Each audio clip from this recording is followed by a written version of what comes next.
할렐루야. 한 주간 잘 지내셨습니까, 여러분? 네, 날씨가 쌀쌀해지고 있습니다. 또 비가 온 뒤에는 그래도 항상 일교차가 큰 일기 가운데 항상 따뜻하게 입으셔서 환절기에 건강도 조심하셨으면 좋겠습니다. 오늘 우리가 같이 이 두 군데의 말씀을 통해서 은혜를 나누고 싶은 말씀의 제목은 순종의 출발점이라는 말씀입니다. 여러분, 여러분 자신은 나는 참 순종적이다 하시는 사람 한번 손 들어 보십시오. 네. 그래서 오늘 말씀이 필요합니다. 네. 오늘 우리가 이스라엘의 순종이다라고 했을 때에 그 순종은 명령에 의해서 시작되지 않았습니다.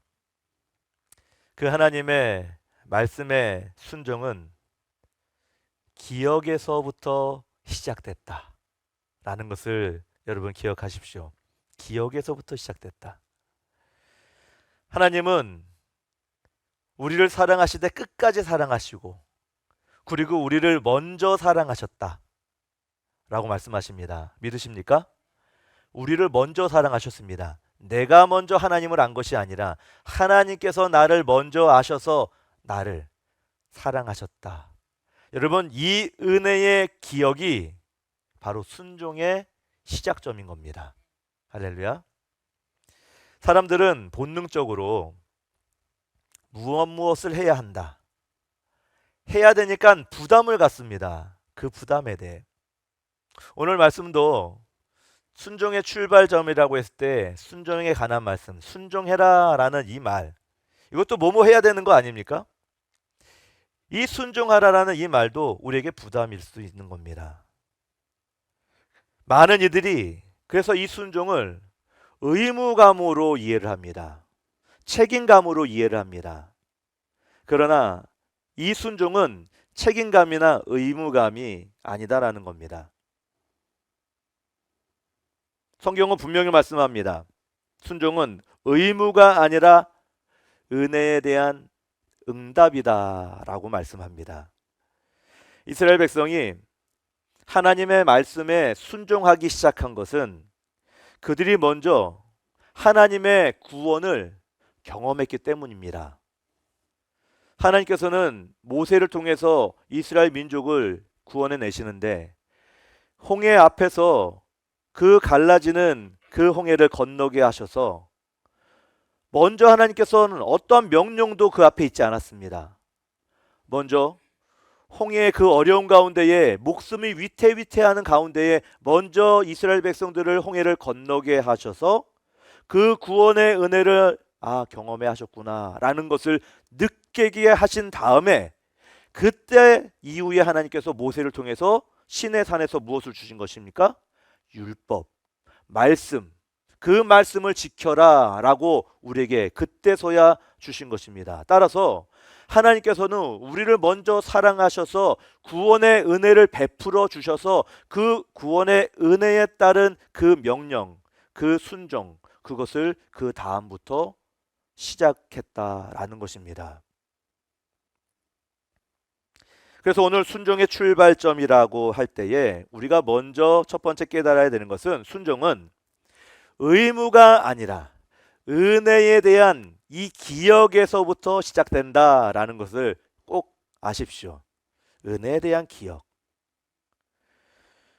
여러분, 우리가 은혜를 잊어버리면요, 순종은 짐이 됩니다. 순종하지 않으려고 합니다. 은혜가 잊어버리고 은혜가 없는데 순종이란 게 있을 수 있겠냐 말이죠. 오늘 우리가 읽었던 본문에 출애굽기 19장 4절 말씀에 뭐라고 말씀하는지 다시 한번 우리가 정독해서 읽어보겠습니다. 시작.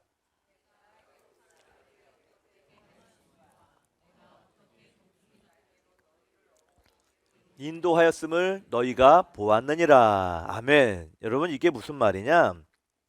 하나님께서는 너희가 이렇게 어떻게 독수리의 날개에 업어서 그 위험 가운데에 너희들이 목숨을 구원했는지 너희들이 기억해라. 그런데 그 가운데는 하나님의 사랑이, 하나님의 우리를 향한 그 사랑이 기본적으로 있었던 것이고 그 사랑으로 이들을 구원해 줬기 때문에 그것을 너희들이 기억해라. 율법을 주시기 전에 먼저 너희가 어떻게 구원을 받고 어떻게 지금 살아있는지 너희들이 그 은혜를 기억해라 라고 우리에게 말씀하시는 겁니다.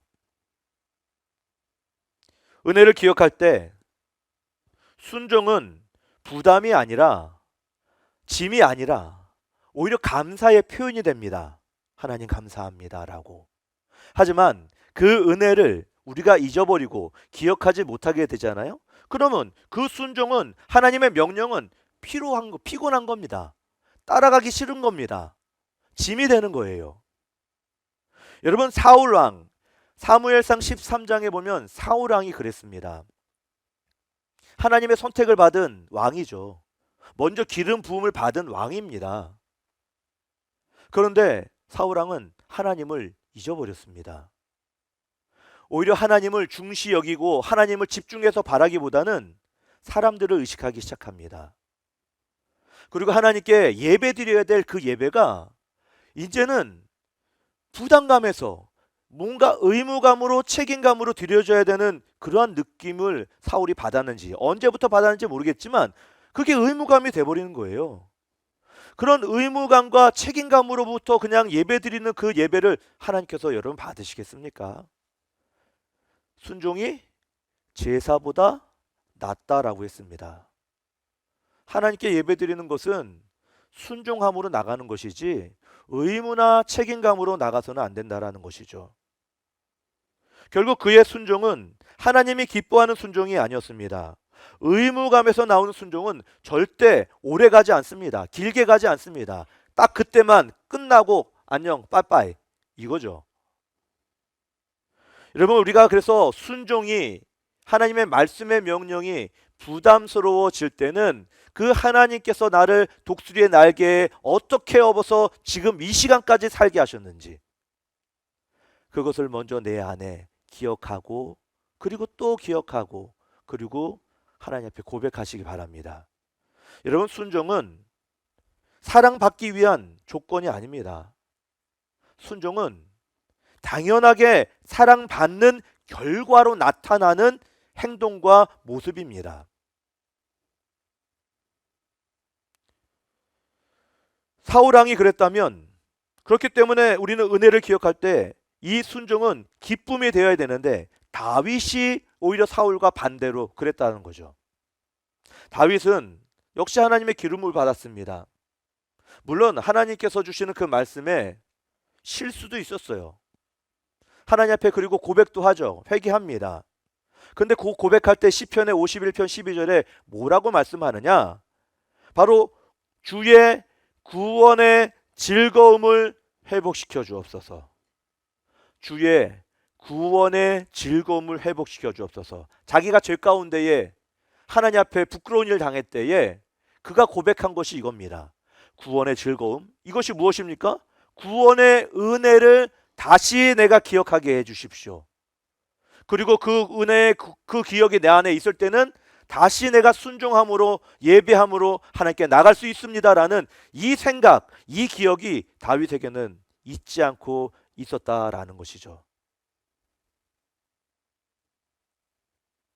그는 순종의 동기가 무거운 명령이나 부담스러운 명령이 아니라 그는 잃어버린 은혜의 그 회복에 있었습니다. 그 은혜를 회복해야 내가 이 순종에 다시 한번 하나님 앞에 나갈 수 있다라는 그 믿음이 다윗에게는 그 죄악 가운데라도 있었다라는 겁니다. 그래서 우리가 어떤 상황에 하나님의 명령에 그 순종에 부담이 있다라고 하면 항상 기억하십시오. 하나님께서 나를 어떻게 업어서 독수리 날개에 올라간 같이 내가 이 자리에 있었는지. 어느 자녀가 어릴 적 자신을 위해 밤낮으로 일하던 부모의 희생을 기억한다면 부모의 부탁이 의무가 아니라 감사의 기회가 되어집니다. 그렇죠? 임직식이 벌써 2주 전인데 여러분 임직식 때문에 이 방송을 타고 여러 목사님들에게 나가다 보니까 전화가 걸려옵니다. 교회 한번 구경 좀 하자고.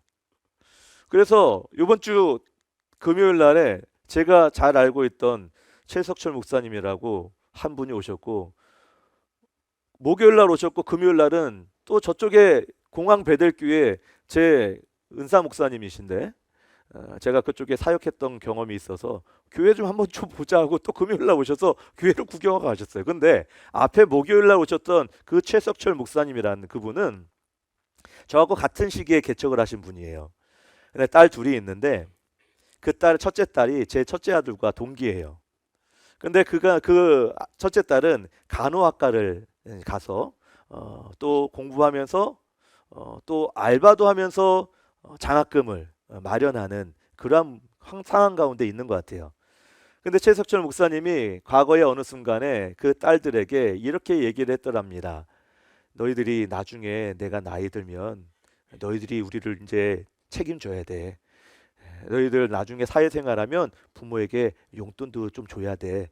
라고 이렇게 지나가면서 얘기를 했는데 그 딸이 그 아버지의 말을 기억했는지 그 대학을 다니면서 아르바이트를 하는 그 비용, 자기 학비도 부족한 판에 부모에게 꼬박꼬박 용돈을 드리는 거예요. 야, 안 줘도 돼, 안 줘도 돼. 그런데 그럴 수 없다라는 거예요.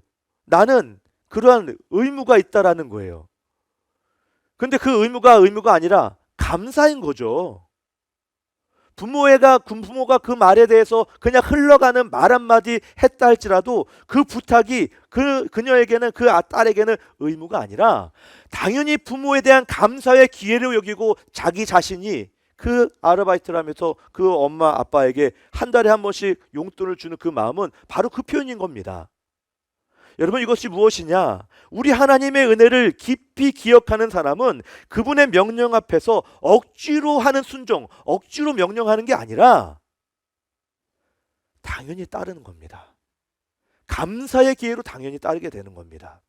믿으십니까? 신명기 7장 7절 8절의 말씀을 같이 한번 읽어보십시다. 8절 초반절까지 파란색까지 같이 있습니다. 시작.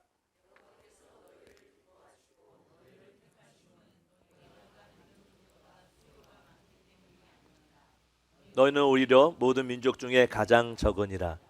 여호와께서 다만 너희를 사랑하심으로 말미암아. 거기까지. 할렐루야.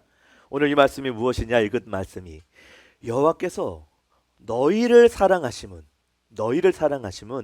바로 다른 민족보다 많아서 너희들이 똑똑하고 너희들이 지식이 있고 너희들이 남들보다 잘나서가 아니라 내가 너희를 이미 사랑하기로 내 마음에 작정했기 때문이다. 내가 너희들을 사랑했기 때문이다. 그래서 하나님께서 우리를 사랑하시는 것은 다른 이유가 아니에요. 이유가 없는 게 이유인 거예요. 하나님은 우리가 쓸모가 있어서 우리를 사랑하기로 마음먹은 것이 아닙니다. 모든 상황 가운데에 우리를 선택하셔서 그 은혜의 사랑이 우리는 순종의 첫 시작점, 에너지가 되는 겁니다. 할렐루야. 사랑받은 존재라는 그 확신이 우리 가운데 없으면 그러면 여러분 이 순종은 의무가 되고 필요함 되고 부담감이 되는 거예요. 누가복음 5장에 보면은 베드로가 나오죠. 그 베드로는 갈릴리 바다에서 이제 고기를 잡으려고 나갔지만 한 마리도 잡지 못했어요. 그런데 그때 당시 누가 그 배 위로 올라오십니까? 예수님께서 찾아오셨어요.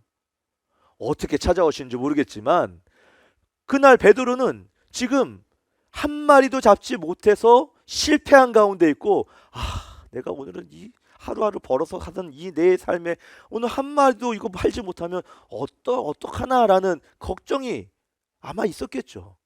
그 실패감 가운데에 예수님께서는 미리 베드로에게 찾아오시고 그 베드로의 실패하는 가운데도 사랑으로 오셔서 그물을 어디에 내려라? 저 깊은 데로 내려라. 그런데 여러분 그 깊은 데로 내려라는 것은 지금 대낮이에요.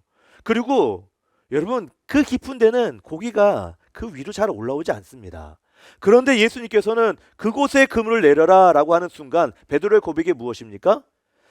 내가 밤새도록 고생하고 가진 고생 다 했지만 말씀에 의지하여 내가 그물을 내리겠습니다. 여러분, 이 말은 하나님의 관계에서부터, 그 기억에서부터 시작된 거예요. 하나님이 나를 사랑해서 내 배 위에 올라오셨고, 내 실패하는 가운데 나를 먼저 찾아오시는 그 하나님의 사랑에 내가 감사한 거죠. 그리고 내가 그 감사에 하나님의 그 관계에 의지해서, 말씀에 의지해서 내가 그물을 내리겠습니다 라고 했더니 그 이후에 어떻게 했습니까? 많은 고기가 잡히지 않았습니까? 여러분, 따라서 우리는 이 은혜가 기억되고 이 은혜가 먼저 내 안에 있을 때에 순종은 자연스럽게 나가는 감사의 표현이 되어야 되는 것입니다. 두 번째로, 순종의 출발점이란, 순종은 억지로 하는 행위가 아닙니다. 억지로 하는 행위가 아니라 사랑의 관계에서 오는 열매, 그 열매가 순종이란 것입니다. 여러분, 우리가 신앙생활에서 하나님과의 거리감이 문제예요. 거리감. 하나님과의 그 거리감이 멀어지면 우리는 하나님의 그 사랑, 그 은혜를 쉽게 잊어버립니다. 그러나 하나님과의 그 거리가 늘 가까이에 내가 있으려고 노력하고 그 가까이에 있다면 우리는 하나님께 대한 그 순종이 부담이나 의무감이 아닌 감사함으로 표현되고 또 열매로 나타나는 삶을 살게 되는 겁니다. 할렐루야. 그래서 관계가 가까우면 명령이, 우리는 어떤 해야 된다라는 명령으로 들려지는 게 아니라 초대로 들려지는 거죠. 나를 사랑하기 때문에 네가 와라 라고 하는 그런 초대로 들려지는 거예요. 그러면 그 말씀 안에 그 초대가, 우리는 거부감이 아니라 하나님께서 사랑하시기 때문에 나를 초대하셨구나 라기 때문에 나는 그냥 순종하면서 살아가는 겁니다. 순종하면서. 신명기 7장 7절에 후반절의 말씀을 같이 한번 읽어봅시다. 아까 파란 글씨 외에 후반절의 말씀을 같이 한번, 지금 파란색이 됐습니다. 시작. 또는 너희의 조상들에게 하신 맹세를 지키려 하여.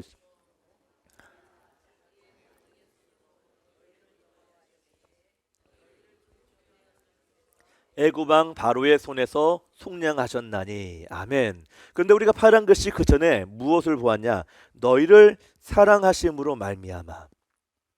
너희를 사랑하셨기 때문이다라는 겁니다. 너희를 사랑하셨기 때문에 너희를 그 애굽왕 바로의 그 종되었던 그 집에서 내가 너희를 속량하셨다. 즉 너희를 구원해서 끌어냈다라고 우리에게 그렇게 말씀하시는 겁니다. 여러분, 말씀에서 보면 오늘 하나님의 사랑하심으로 말미암아, 하나님의 사랑이 먼저라는 겁니다. 그리고 나서 오늘 즉 하나님의 그 사랑의 그 결정이 먼저고, 우리는 그 순종은 사랑받기 위한 조건이 아니라 우리는 그 사랑받은 자의 반응, 열매로서 나타나는 삶이어야 된다. 우리에게 말씀이 바로 그것입니다. 요한복음의 14장 15절 말씀을 같이 한번 볼까요? 시작. 너희가 나를 사랑하면 나의 계명을 지키리라. 아멘.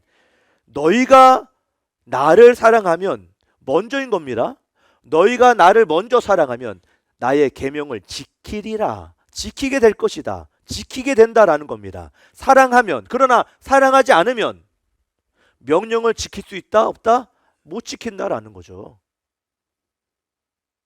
순종은 사랑의 열매이지 사랑을 얻기 위한 수단이 절대 아닌 것입니다. 억지로 하는 순종은 결국 오래가지 못한다고 했고 결국 무너지게 돼 있습니다. 억지로 하는 순종은 절대 길지 않습니다.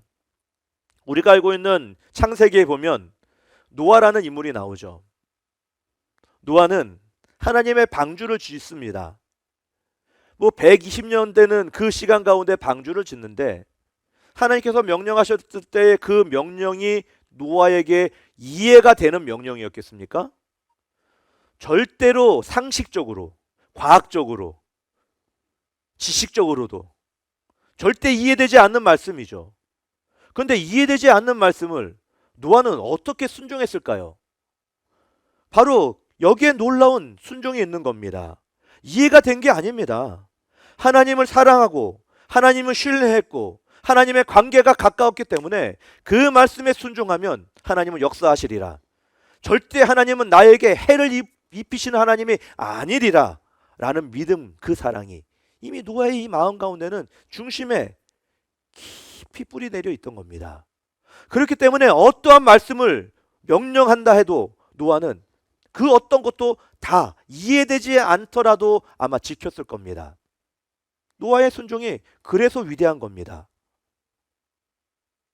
그의 순종은 두려움이 아니라 신뢰의 사랑, 관계의 사랑에서부터 와서 이러한 일들을 이뤄냈다라는 겁니다. 여러분, 신혼의 첫날 밤을 우리 부부 되신 분은 다 기억하고 계신지 모르겠습니다. 저도 기억하고 있는데 어떤 부부가 신혼의 첫날 밤 이후에 계속 남편이 아내에게 장미꽃 한 송이를 딱 퇴근하면서 갖다 바치는 거예요. 장미꽃 한 송이에 내일도 갖다 바치고 내일 모레도 갖다 바치고 한 달이 되고 두 달이 되고 석 달이 됐어요. 그때서야 이제 그 아내가 남편에게 자기야, 이 장미꽃 나 사랑해서 주는 거 맞지? 그리고 또 한마디 합니다. 자기야, 혹시 의무감과 책임감도 있어? 라고 묻자 그 남편이 여러분이라면 여러분들은 뭐라고 대답하시겠습니까? 뭐라고 대답할 거예요? 사랑해서? 아니면 의무감으로? 후자는 아닐 거 아닙니까? 그런데 이 남편이 사랑해서지. 근데 의무감도 있어. 여기서 또 망한 겁니다. 그렇죠? 처음만 말했으면은 괜찮은데 후자도 의무감도 있다라는 거예요. 그러면 사랑이 지속됐다라는 겁니까? 식어졌다라는 겁니까? 좀 뭔가 식은 겁니다. 그렇죠? 그러면 그 아내들 입장에서 그 마음이 여러분 기분이 좋겠습니까? 안 좋겠습니까? 아마 조금 기분이 상했을 수도 있습니다. 여러분 마찬가지로 순종에 사랑에 빠지면 그것은 형식이 되는 겁니다. 그러나 순종에 사랑이 들어가면 그 사랑에는 순종의 향기가 되는 거예요. 그래서 항상 우리 가운데 관계에서 그 하나님과의 사랑이 너무나도 중요한 겁니다. 한 회사의 직원이 그 오너의 눈치를 보면서 일을 한다고 칩시다. 여러분, 오너의 눈을 계속 그 눈치를 보면서 일하면 직장의 그 직원들이 얼마나 피로하겠습니까? 피곤합니다. 저도 직장 생활을 해봤지만 모르겠습니다. 저는 성향이 눈치 보는 성향이 아니에요. 그냥 제가 열심히 하는 그런 성격에 원칙적으로 아니면 당당하게 그 오너에게 혹은 사장에게 가서 그 이야기의 상황들을 당당하게 이야기할 스타일입니다. 제가 잘리는 한이 있더라도 저는 얘기를 합니다. 목회에 있어서 담임 목사님이 있을 때, 부교육자 있을 때에 오히려 담임 목사에게 그러한 얘기를 하니까는 얘가 진짜 나를 사랑하고 나를 위하는구나. 이 마음을 아는 거예요. 이 마음을 깨달을 때는 그 담임 목사님 되시는 어떤 직장의 어떤 상사들, 그 후배를 생각할 때에 나를 생각해 얘가. 나를 사랑해. 그러면 고마운 거죠. 그러면 계속 여러 가지 이벤트에 어떠한 계속 사랑을 부어주는 겁니다. 여러분 마찬가지입니다. 우리가 어떤 상황에서도 하나님의 그 사랑에 순종함으로 나가게 되는 사람은 하나님께서는 더 축복을 해주시는 하나님이시지 절대로 째째하게 치사하게 해주시는 하나님은 아닌 겁니다. 여러분 사랑 없는 순종, 관계 없는 순종, 억지로 하는 순종은 피곤합니다. 부담스럽습니다. 그러나 하나님께서 관계에 있고 가까이 있고 그리고 하나님의 사랑을 믿는 신뢰하는 순종은 그 안에 기쁨이 있습니다. 감사가 있어요. 관계가 길어질수록 그리고 관계가 깊어질수록 우리의 순종과 하나님의 말씀의 반응은 자연스러워집니다. 요한복음 21장에 보면요, 예수님께서 실패한 베드로를 찾아가 제자들을 찾아갑니다. 그리고 뭐라고 묻습니까? 네가 나를 사랑하느냐? 그렇게 묻습니다. 근데 예수님께서 그 제자들을 오히려 질책하고 너 왜 그랬냐 그럴 때, 너 때문에 내가 얼마나 힘들고 아팠냐 이렇게 말씀하신 게 아니라 네가 나를 사랑하느냐라고, 이 말은 여러분 네가 나를 순종하겠느냐 이런 말도 아닙니다. 사랑하겠느냐라고 말씀하셨어요. 오히려 순종하고 따라오겠느냐라고 말해도 부족할 판에 네가 나를 사랑하느냐. 예수님께서는 무엇을 하셨냐면 그러한 실패한 가운데도, 그러한 마음의 부담감이 있는 가운데서도 사랑이 회복되면, 네가 나와의 관계가 회복되면 그 모든 것들은 당연히 쫓아오게 될 것이다 라는 믿음을, 그 확신을 이미 예수님께서는 아셨던 겁니다. 그렇기 때문에 네가 나를 사랑하느냐라고 그것부터 물은 것이죠. 그리고 사랑합니다 라고 고백할 때에 그 순종은 자연스럽게 나오는 그러한 상황인 것인 겁니다. 결론적으로 말씀을 드립니다. 여러분, 사랑의 은혜를 아는 사람은 절대 순종을 부담스럽게 두려워하지 않습니다. 하나님께 순종하는 일은 좀 부담스러운 그런 모습이 있을 수 있지만 시작이 의무감이 아니라 그 은혜와 하나님의 관계, 하나님의 사랑을 기억하면 그것은 짐이 아닌, 부담이 아닌 하나님의 특권이 되는 겁니다. 할렐루야. 하나님께서 주시는 특권이 되는 거예요. 그래서 오늘 우리에게도 네가 나에게 순종해라 라고 말씀하시는 것이 아니라 네가 나를 사랑하느냐 라고 우리에게 묻습니다. 그랬을 때에 우리의 반응은 내가 주님을 사랑합니다 라고 당당하게 고백할 때에 그 순종은 자연스럽게 일어나게 될 것입니다. 그것은 우리에게 내가 너를 어떻게 독수리 날개같이 너를 사랑했는지 기억해라 라고, 네가 나를 사랑하느냐 계속해서 우리에게 물어보시는 겁니다. 따라서 그 은혜를 잊지 마십시오. 그때 우리의 순종은 부담이 아니라 감사가 되고 열매가 되어서 나타난다라는 것을 항상 기억하시기 바랍니다. 순종은 명령이 아니라 어디서 온다고요? 기억에서 온다. 누구의 기억?